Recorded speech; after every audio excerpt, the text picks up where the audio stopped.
I was born and raised in Terrace, British Columbia. My father was a Norwegian logger and my mother worked in the hospital. Our lives centered around the outdoors, hunting and fishing as a way of life. After doing a service in the army, I found myself moving to the city to find a new way of life. But the wilderness always called me. A suit never fit me right, and I found my feet taking me to an ancestral trade, wooden boat building.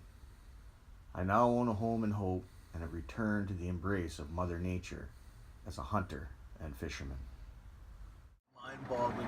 The majestic nature of what we have around here is just incredible. You think about the geological forces that were necessary to carve out this massive mountain ranges and the glacier movement, and it's just unbelievable.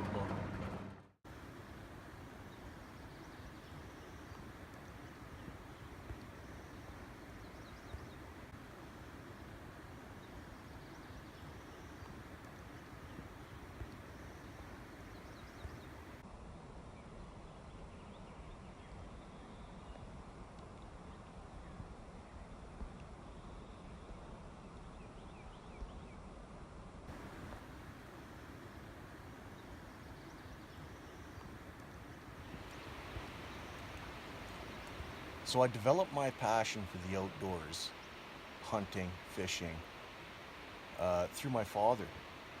He started me out at a pretty young age. We would do a lot of fishing and hunting, a lot of bush work. And I guess through the years, him constantly challenging me and developing my skills, it's brought me to where I am now, where one of the biggest passions in my life is hunting and fishing, being in the outdoors. Even in the off season when there's no hunting, just to be out and scouting, looking for the animals, tracking, understanding their movements, their habits. So when the hunting season does come, you've got all that knowledge. Without my dad teaching me what I know now, I wouldn't be a quarter the hunter I am. Every day is about the hunt. You're at work, you're thinking about the hunt, thinking about tracking, honing your skills. You're in the bush in the off season, tracking, scouting, spying, understanding what the habits of the animals are, where they're going to be when the hunting season comes up.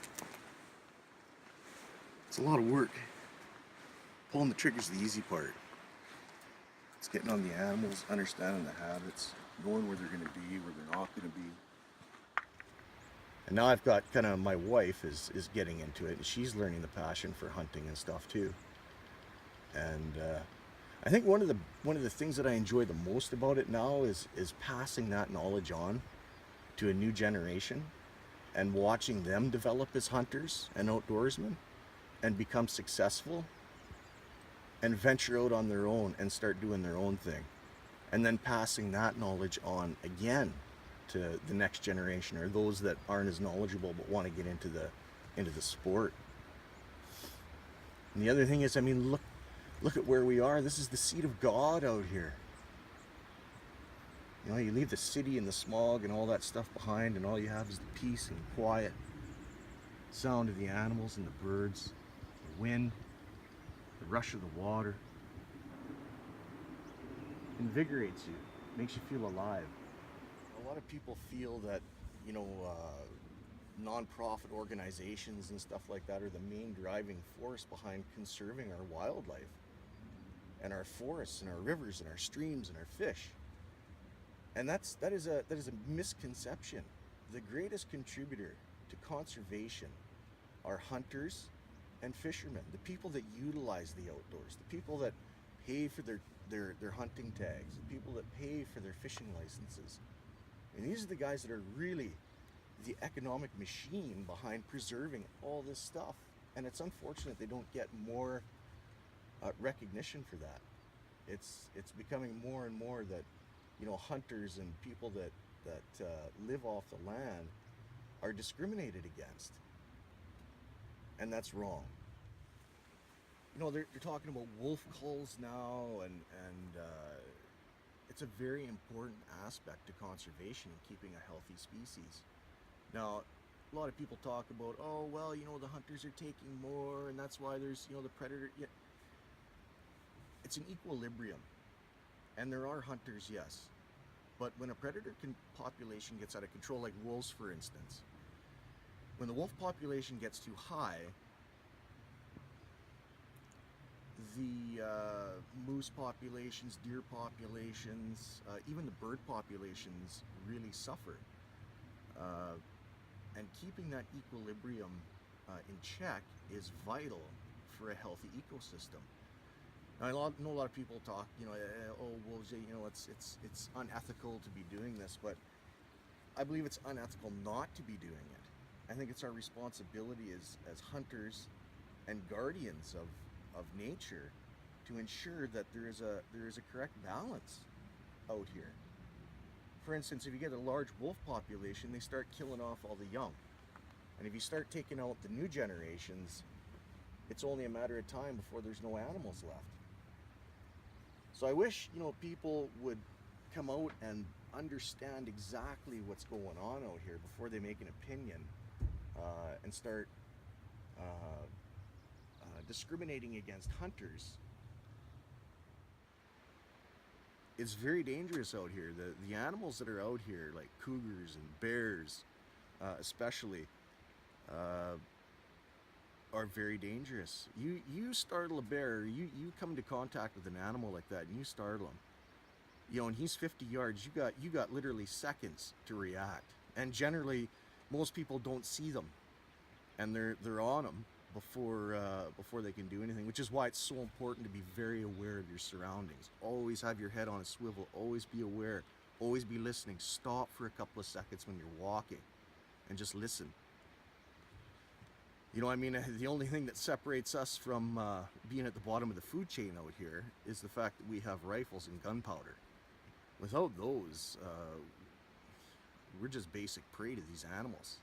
And they still see us as like that. So when they see you in the woods, they don't recognize that you got a rifle. They see a meal walking through the trees, and they capitalize on it. They hunt you. So a lot of people, they'll go into the woods and they'll be very complacent, and they pay for it. Hunters go missing all the time. There's bear attacks all the time. People are being attacked by cougars all the time, and it's because they're not paying attention to what's going on. Our responsibility to be ethical in the woods, and what I mean by that is cleaning up your garbage, being respectful of the animals around you, not just leaving your camp and shells and garbage laying all over the place. People should clean up. This is a very sensitive ecosystem out here, and it hangs in a very tenuous balance. And even the fact that we're in here logging and doing this sort of stuff interrupts. There's a fucking bear right there.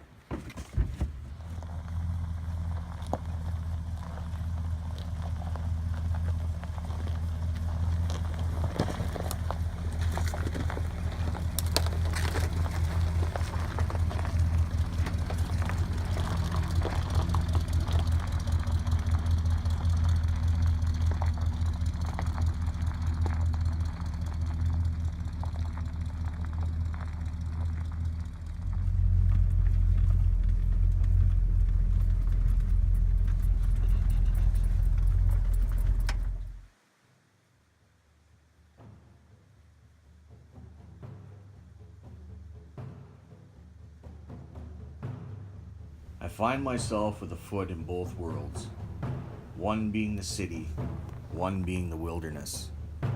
It is now my choice to return both feet into the outdoors, to spend my time tracking and hunting, with the knowledge that more often than not, I am the one being hunted.